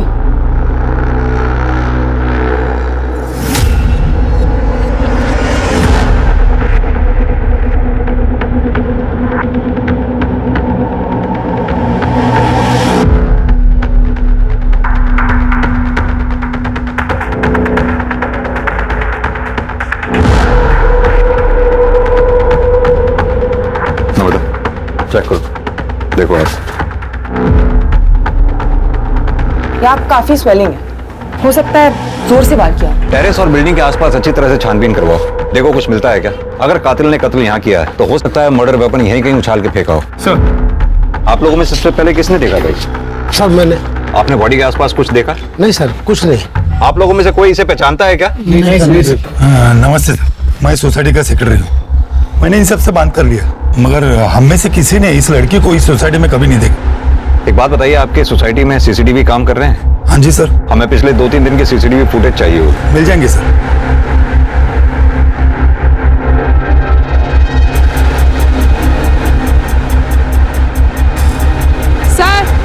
देखिए। सर पाँव के पास ये हेयर स्टाइल मिला है और ये हेयर कलर विक्टिम के हेयर कलर से काफी अलग है। सर मैंने पूरी बॉडी चेक की लेकिन कहीं कोई निशान नहीं है और बॉडी के आसपास खून के धब्बे भी नहीं है। बाल का डीएनए विक्टिम के डीएनए से मैच करवाओ और बॉडी एक बार फिर से चेक करो, देखो कहीं कोई निशान तो नहीं। सर संदीप, बॉडी का पंचनामा करवा के पोस्टमार्टम के लिए भिजवाओ और उससे पहले इसकी फोटोग्राफ्स लेके सोसाइटी में दिखाओ, देखो कोई पहचानता है क्या। अगर यहाँ कोई ना पहचाने तो आसपास की सोसाइटीज में दिखाओ, वहां भी अगर कोई ना पहचाने तो सोशल मीडिया पे डालो उसकी फोटोग्राफ और इस एरिया के रहने वाले लोगों में विक्टिम का फोटोग्राफ सर्कुलेट करो। हमारे लिए इसके बारे में जानना बहुत जरूरी है, तभी हम कातिल तक पहुंच सकते। सर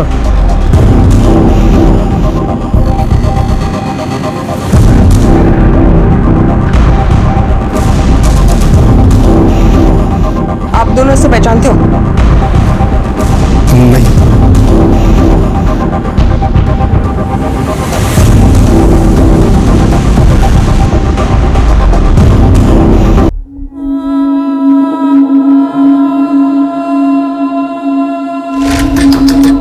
इसमें दरवाजा खोल बेटा। इसे खाना पीना छोड़ने से कोनो समस्या का हल नहीं निकलता। दीदी दीदी अगर तुम भी नहीं खाओगे तो हम भी नहीं खाएंगे। इसे खोल दे बेटा।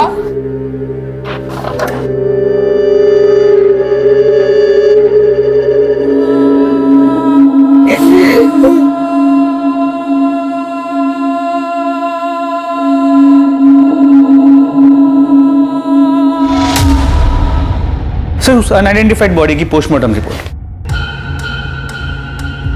विक्टिम की मौत 13 तारीख को दोपहर 2:30 बजे से 4:30 बजे के बीच में हुई है, लेकिन इसकी इंफॉर्मेशन तो हमें अगले दिन 14 तारीख को सुबह 8 बजे मिली।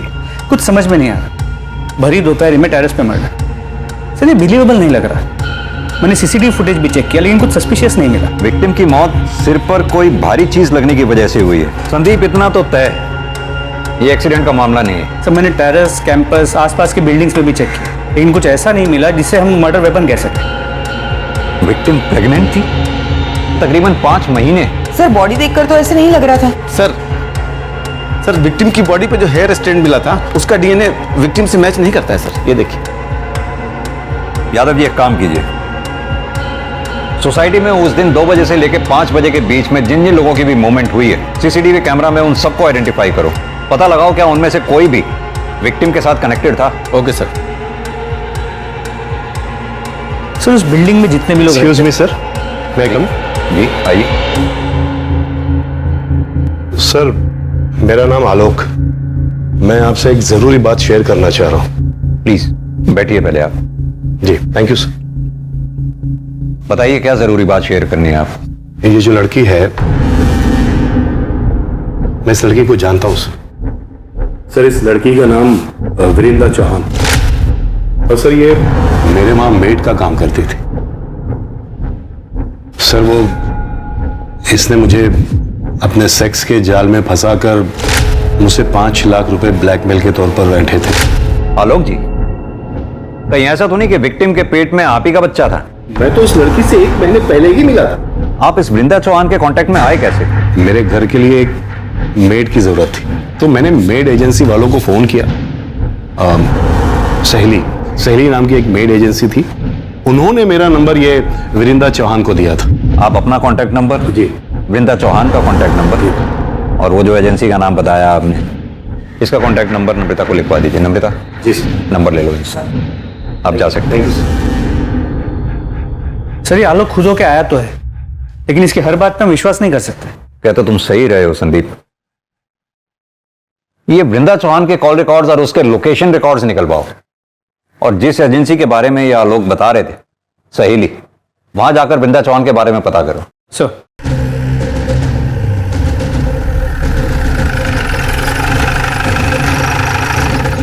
वृंदा हमारी एजेंसी के साथ 7 महीने से जुड़ी हुई।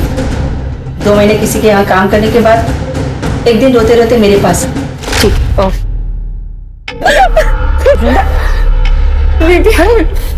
इतनी चोट कैसे लगी तुझे? मेरे पापा ने आज मेरे साथ ऐसे जबरदस्ती किया, मुझे मारती बेटा। तो अपनी माँ से बात क्यों नहीं करती? वो कुछ करेगी ना। मेरे मामा मुझसे बहुत नाराज है। उन्होंने मुझे घर से निकाल दिया है। मैं उनके पास नहीं जा सकती दीदी, नहीं जा सकती दीदी, वो एक अलग कहानी है। हम दोनों पुलिस के पास चलते हैं, पुलिस को बता दे। नहीं दीदी, पुलिस की बात करें तो मामा मुझे घर से निकाल देगा, मेरे पास रहने का कोई ठिकाना नहीं है। रोना बंद कर और ये बता कि तू मुझसे क्या चाहती? मामा ने बोला था कि उसको पैसे ला के दूंगी ना तो वो मुझे छुएगा नहीं। दीदी कोई ऐसा जुगाड़ बता दो जिससे कम समय में ज्यादा पैसे कमा सको, क्योंकि अगर ऐसा ही चलता रहा तो या तो मेरा मामा मुझे मार देगा या मैं अपनी जान ले लूंगी। फिर मैंने उसे ऐसे लोगों के यहाँ काम करने का आइडिया किया। वो क्या है ना साहब कि 2 पैसे एक्स्ट्रा भी मिल जाते हैं। मुझे उन सारे लोगों के नंबर चाहिए जिनके घर पे वृंदा ने काम किया था। हो सकता है उन्हीं में से कोई वृंदा के होने वाले बच्चे का बाप हो और उन्हीं में से किसी ने उसे मारा हो। क्या वृंदा प्रेग्नेंट थी? जी, पोस्टमार्टम रिपोर्ट के हिसाब से वृंदा के पेट में 5 महीने का बच्चा था। सर तो ये जरूर उसके मामा का काम है।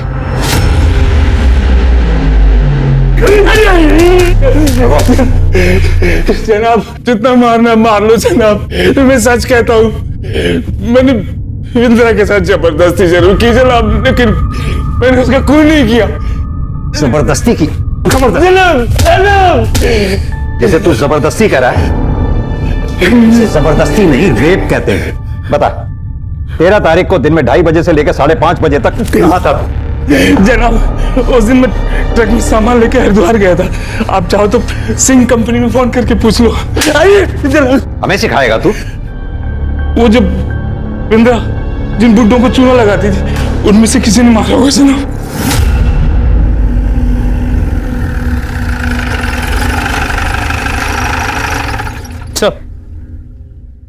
जिन जिन सीनियर सिटीजन्स के यहाँ पे वृंदा ने काम किया था उन सब ने बयान देने से मना कर दिया। लेकिन संदीप वृंदा प्रेग्नेंट थी और जाहिर सी बात है उसके बच्चे का बाप इन्हीं में से कोई एक होगा। सर इस बारे में भी हमने उनसे पूछा, लेकिन सबका यही कहना है कि वो लोग प्रोटेक्शन यूज करते थे। सबसे पहले तो ये वृंदा के मामा अतुल चौहान का डीएनए वृंदा के फीटस से मैच कराओ। अगर उसका डीएनए मैच नहीं होता फिर बाकी बचे लोगों का डीएनए टेस्ट करवाओ। सर एक बात और, एजेंसी से मिले नंबर्स में एक नंबर धीरज अरोरा का भी था। इस वृंदा ने कभी धीरज अरोरा के घर पे काम तो नहीं किया, लेकिन फिर उसका अगला टारगेट धीरज ही था।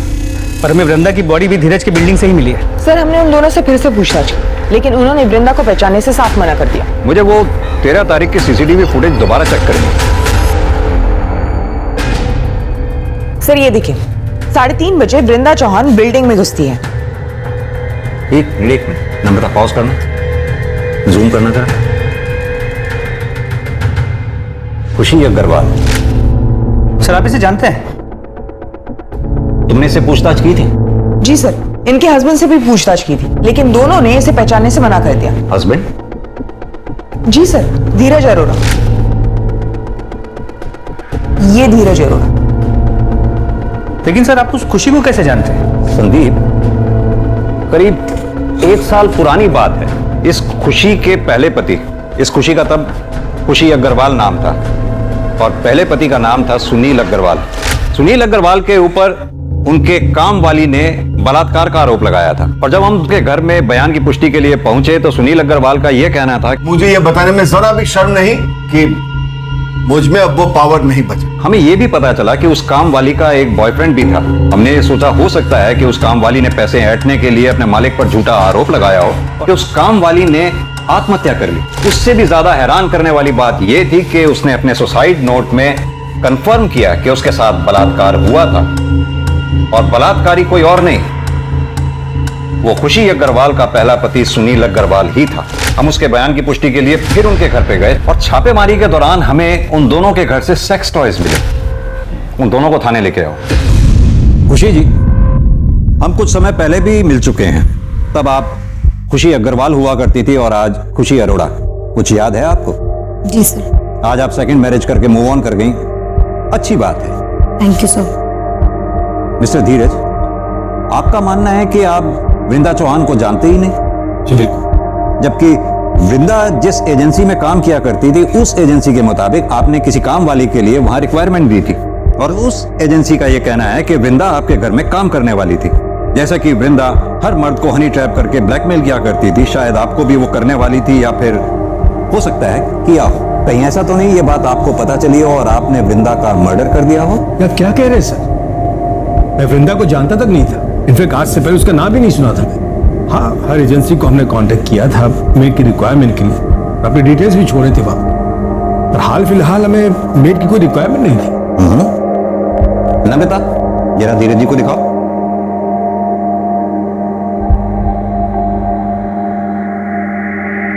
मिस्टर धीरज, कल आप अपने ऑफिस से 4 बजे घर लौट कर आए और फिर आधे घंटे बाद अपने घर से चले गए, जबकि हमने पता किया है कि आप अपने ऑफिस से रोजाना 7 बजे के बाद निकलते हैं। सर वो मैं अपने कुछ फाइल्स भूल गया था, इंपॉर्टेंट थे, इसलिए पर्सनली लेने आ गया था घर। और खुशी जी, आप कल अपने घर से 3:45 पे निकली और ठीक 10 मिनट बाद 3:55 पर घर लौट कर आ गई। सर ऐसी कोई बात नहीं है, मैं बस पैसे विड्रॉ करने गई थी वहां से। और आप स्टेटमेंट चेक कर लीजिए बैंक का, सीसीटीवी फुटेज होगा, आप वो चेक कर लीजिए। खुशी जी, ये एक अजीब सा इत्तेफाक नहीं है? 1 साल पहले भी जब हम मिले थे तब भी जुर्म आपके इर्द गिर्द ही हुआ करते थे और आज भी ठीक वही सिचुएशन है। सर इसे मेरी बुरी किस्मत समझ लीजिए या फिर कोइंसिडेंस। ठीक है, फिलहाल आप दोनों जा सकते हैं। Thank you.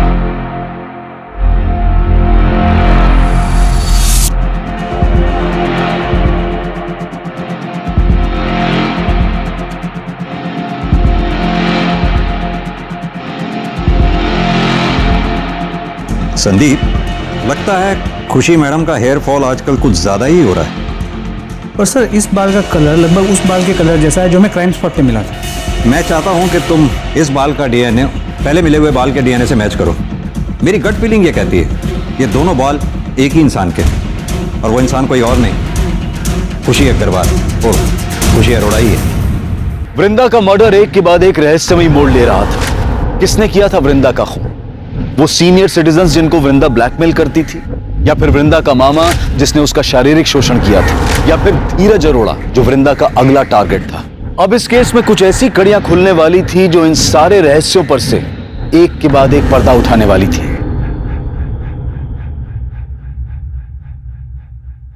सर, वृंदा के मामा अतुल चौहान का डीएनए वृंदा के पेट की फीटस के डीएनए के साथ मैच करता है। रिपोर्ट।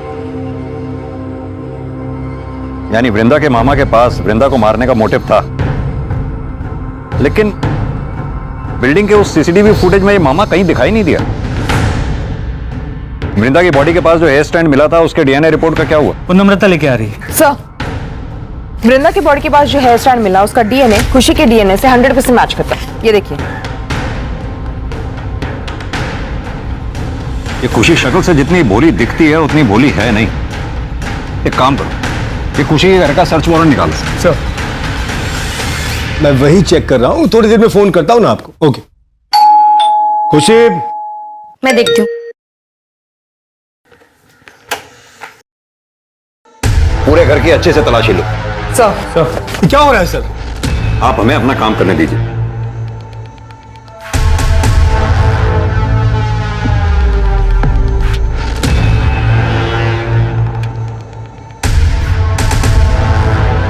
सर, ये देखिए।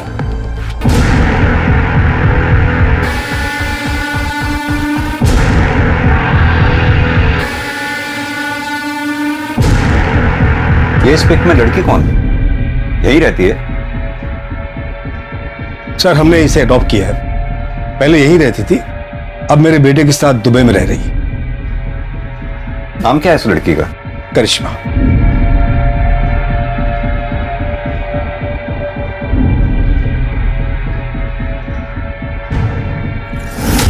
सर, एक मिनट यहाँ आइए, देखिए क्या मिला है।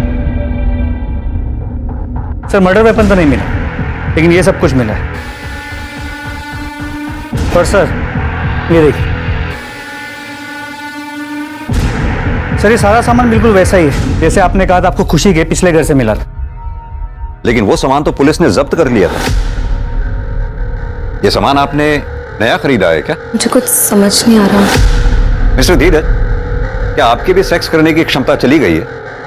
नहीं, क्यों? वो क्या है कि 1 साल पहले हमसे बहुत बड़ी एक गलती हो गई थी। मानसी गोस्वामी ने इनके पहले पति सुनील अग्रवाल पर एक आरोप लगाया था, बलात्कार। इनके पति ने गिल्ट में आके आत्महत्या कर ली। केस क्लोज हो गया, लेकिन उस केस का एक मुजरिम आज भी खुलेआम घूम रहा है। देखिए, आप दोनों के खिलाफ हमारे पास इतने सबूत तो हैं ही कि हम कोर्ट में आसानी से ये साबित कर पाएंगे कि वृंदा का मर्डर आप दोनों ने ही मिलकर किया है। सर, हमने ऐसा कुछ भी नहीं किया, हमने उसे नहीं मारा सर। ये आपके बाल वृंदा की बॉडी पर कैसे मिले और उन बालों का डीएनए आपके डीएनए से कैसे मैच करता है? और यही नहीं, वृंदा के लोकेशन रिकॉर्ड वारदात के कुछ रोज पहले तक लगातार धीरज के लोकेशन रिकॉर्ड से कैसे मैच करते हैं? सर, मुझे नहीं पता ही। आप तो चुप ही रहिए मिस्टर धीरज, लगातार आप झूठ पर झूठ बोलते चले जा रहे हैं। यादव जी, जरा फुटेज दिखाइए इन्हें। इस फुटेज में जो लड़की दिखाई दे रही है करिश्मा, आपने ये कहा कि आपकी अडॉप्टेड बेटी है और वो दुबई में रहती है, तो फिर कैसे इस फुटेज में आपकी बिल्डिंग से वो निकलते हुए दिखाई दी और कहां जा रही थी वो? हमारा टाइम वेस्ट मत कीजिए, ये बताइए कि आप दोनों ने मिलकर वृंदा को मारा या आप दोनों ने करिश्मा के साथ मिलकर वृंदा को मारा? और एक सवाल, करिश्मा के साथ एक चौथी औरत जो आपकी बिल्डिंग से सीसीटीवी फुटेज में निकलती हुई दिखाई दी है, वो चौथी औरत कौन थी और उसका इस मर्डर में क्या रोल था? अरे सुनाई नहीं दे रहा क्या? अभी भी वक्त है, सब सच सच बता दो। नहीं बताना तो वो भी बता दो। कोर्ट में तो हम साबित कर ही देंगे कि वृंदा का मर्डर आप दोनों ने किया है। कब तक चुपचाप सुनती रहोगी? सच बता दो ना।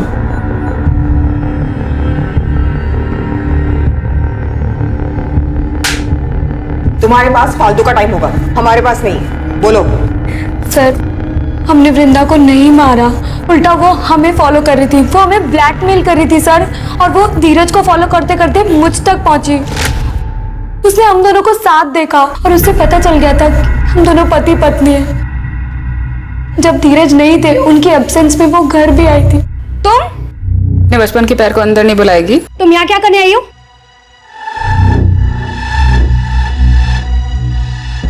तुझसे इतना प्यार किया था, 9 साल पहले मुझे गांव में अकेला छोड़ा ही था। सारे गांव वालों ने मेरा सर मुंडवा दिया, माँ बाप ने घर से निकाल दिया, मामा ने मेरा रेप किया। ये अच्छा है, मेरी जिंदगी खराब करके अय्याशियां कर रही है। तो क्या चाहती है? 1 लाख रुपए। किस बात के 1 लाख रुपए? तेरे पति को बताऊं तेरे बारे में? खोलूं तेरी बोल, हवा टाइट हो गई तेरी। कहाँ से लाऊं मैं 1 लाख रुपए? घर पे रखे होते 1 लाख रुपए? बाजू में एटीएम है और तेरे पास 2-3 अकाउंट तो होंगे ना। तो एक काम कर, सारे अकाउंट से थोड़े थोड़े पैसे निकाल के 1 लाख रुपए दे दो। मारती हूँ तुम्हारे मुंह पर ला करके 1 लाख रुपए।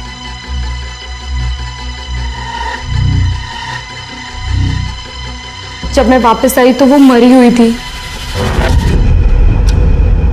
वृंदा,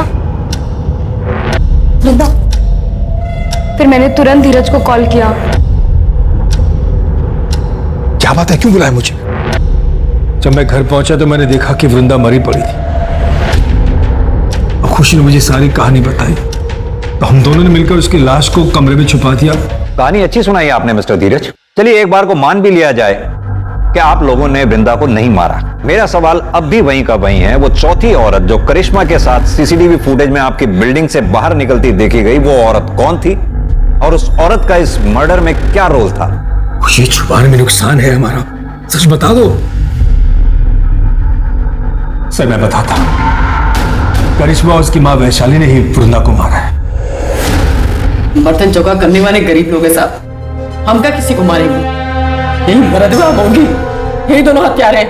तो ये लोग का बस चलता ना तो हमारी करिश्मा को भी मार देते ये लोग। देखिए, आप जो भी कहना चाहती हैं साफ साफ कहें। सर, इन लोगों ने हमें कोई अडॉप्ट नहीं किया था, हम इनके लिए नौकरानी का काम करते थे। उन्होंने माँ से झूठ बोला कि अपने बेटे के पास दुबई भेज रहे हैं, लेकिन हमें अपने घर में कैद रखा। अगर ऐसा था तो आप लोग तुरंत हमारे पास क्यों नहीं आए? इन दोनों को जेल में डाल देते। पुलिस के पास आती तो बात फैलने का डर था। यानी कि खुशी जी, आपने करिश्मा का तो शारीरिक शोषण किया ही, साथ में मानसी का भी शारीरिक शोषण किया। इतना ही नहीं, इस कुकर्म में आपके दोनों पति बराबर के भागीदार थे। पहला पति सुनील अग्रवाल, वो आपको ये कुकृत्य करते हुए देखता था, और आपका दूसरा पति, ये बताइए कि वृंदा को क्यों मारा आप लोगों ने? हमने उसे नहीं मारा सर, यही दोनों ने मारा है। हम कैसे करेंगे उन लोगों का मर्डर? हम जब वहां पहुंचे, करिश्मा, करिश्मा, करिश्मा, जब हमको चुपके से फोन करके इन लोगों को सारा सच्चाई बताई, हम करिश्मा को लेने के लिए इन लोगों के फ्लैट पे पहुंचे। करिश्मा और पहले से मर चुकी थी। झूठ बोल रही है ये दोनों। मैं मानती हूँ सर कि मैंने बचपन में उसे सताया होगा, लेकिन अब ऐसा नहीं था। मैं प्रायश्चित करना चाहती थी और इसीलिए ना मैं उसे पैसे देने चाहती थी सर, लेकिन इन दोनों माँ बेटियों ने मिलकर उसे पहले से ही मार दिया था। मेरे साहब प्रायश्चित करके ना इटालियन नौटंकी कर रहे, नौटंकी। सर ये झूठ। ये केस उलझता ही जा रहा था। इस रेप और मोलेस्टेशन केस में ये तीसरी मौत थी। पहले मानसी और सुनील का सुसाइड और अब वृंदा का मर्डर। क्या कातिल इन्हीं लोगों में से था या फिर कोई ऐसा जो अब तक पुलिस की नजर से बचा हुआ था? संदीप, हो ना हो कत्ल इन चारों में से ही किसी एक ने किया है। हो सकता है खुशी ने वृंदा को मारा हो और फिर धीरज को फोन करके बुलाया हो वृंदा की लाश को ठिकाने लगाने के लिए। या फिर यह भी हो सकता है वृंदा के डर से खुशी ने धीरज को फोन करके बुलाया हो और उन दोनों ने मिलकर वृंदा को मार दिया हो। या फिर यह भी हो सकता है कि वैशाली घर में घुसी हो, करिश्मा के साथ भागने लगी हो और इसी दौरान वृंदा बीच में आ गई हो और वृंदा वैशाली के हाथों मारी गई हो। कुछ समझ नहीं आ रहा है संदीप। सर, वृंदा मर्डर केस में एक इंटरेस्टिंग चीज सामने आई है। सर, मैंने वारदात के एक दिन आगे पीछे की बिल्डिंग की सीसीटीवी फुटेज निकाली, तो उसमें ये धीरज काला पॉलिथीन लेके जाते हुए दिखाई दे रहा है। देखने से तो उसका टिफिन लग रहा है। सर, मुझे भी ऐसे ही लगा था, इसलिए मैंने उसी वक्त की बिल्डिंग के आगे के रोड की सीसीटीवी फुटेज निकलवाई, तो ये धीरज ये काला पॉलिथीन उस डस्टबिन के पास फेंक रहा था। नम्रता, एक काम करो, अपनी टीम में से किसी को भी इस स्पॉट पे इमीडिएटली भेजो। हो सकता है ये पॉलिथीन अभी भी वहीं हो। जी सर।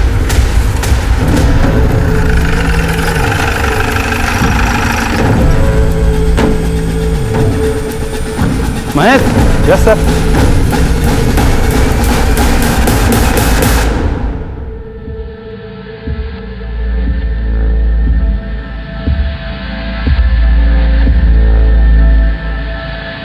सर, ये बैग मैंने फेंका जरूर था। वृंदा को मैंने नहीं मारा सर, ना ही खुशी ने मारा है। फिलहाल तो आप चारों में से जिसने भी वृंदा को मारा है बहुत जल्द पता चल जाएगा, क्योंकि हमारा फिंगरप्रिंट एक्सपर्ट उस गुलदस्ते की जांच पड़ताल में लगे हुए हैं।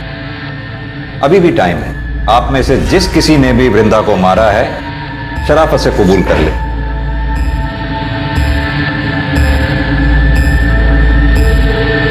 सर, खून हमने किया। उस दिन फोन रखने के बाद अम्मा का इंतजार कर रहे थे। घर में सर और मैडम दोनों ही नहीं थे। जैसे माँ गेट पे आई, हम उनके पास दौड़ के पहुंचे तो मैडम हमारे बीच में आ गई, हमें रोकने लगी। हमने गुलदस्ता उठा के उनके सिर पे दे मारा।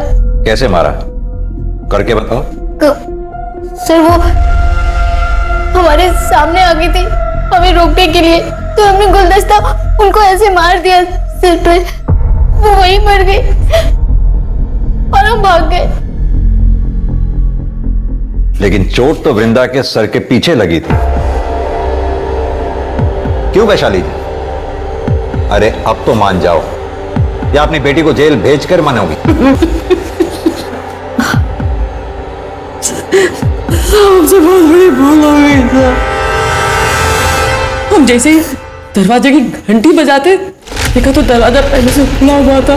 शोरूम पे एक औरत बैठी थी, हमको लगा उसी मैडम है। हमारी नजर फूलदान में पड़ी और इसीलिए हम करिश्मा को बलात्कार का केस लिखवाने के लिए पुलिस थाने नहीं आए। बिना देखे सुने, बिना सोचे समझे कुछ भी करने से पल भर में जीवन बिगड़ जाता है। जरा सा भी समझदारी से काम लिया होता तो अपराधी बनने से बच जाती। आज की तारीख में हमारे देश में समलैंगिक रिश्ते में होना कोई जुर्म नहीं है। अब तो कानून भी पास हो चुका है जो LGBT कम्युनिटी को मान्यता देता है। लेकिन अगर कोई भी रिश्ता हवस की आड़ में जोर जबरदस्ती से बनाया जाए तो वो जुर्म है। खुशी की दरिंदगी का शिकार ना सिर्फ मानसी, वृंदा और करिश्मा हुई, बल्कि खुशी की हिरासत के बाद और भी कई लड़कियां सामने आई। और इस सीरियल रेप और मोलेस्टेशन के लिए खुशी के साथ साथ उसके पार्टनर्स को भी सजा दी गई। यह केस दर्शाता है कि समाज के दरिंदों की कोई शक्ल नहीं होती, कोई जेंडर नहीं होता। लेकिन ऐसे कई केस रोके जा सकते हैं अगर सही समय पर पुलिस को इसकी सूचना दे दी जाए। हमें बस चौकन्ना और सतर्क रहने की जरूरत है। अब मैं अनूप सोनी आपसे विदा लेता हूं। फिर मुलाकात होगी क्राइम पेट्रोल सतर्क के ब्लैक हेडलाइंस अध्याय में एक और नए केस के साथ। और याद रखें, क्राइम और आपके बीच में सिर्फ इतना फर्क है कि आप कितने सतर्क हैं। सतर्क रहें, सुरक्षित रहें। जय हिंद। इस तरह के और भी एपिसोड देखने के लिए हमारे चैनल को सब्सक्राइब करें और बेल आइकन दबाना ना भूलें।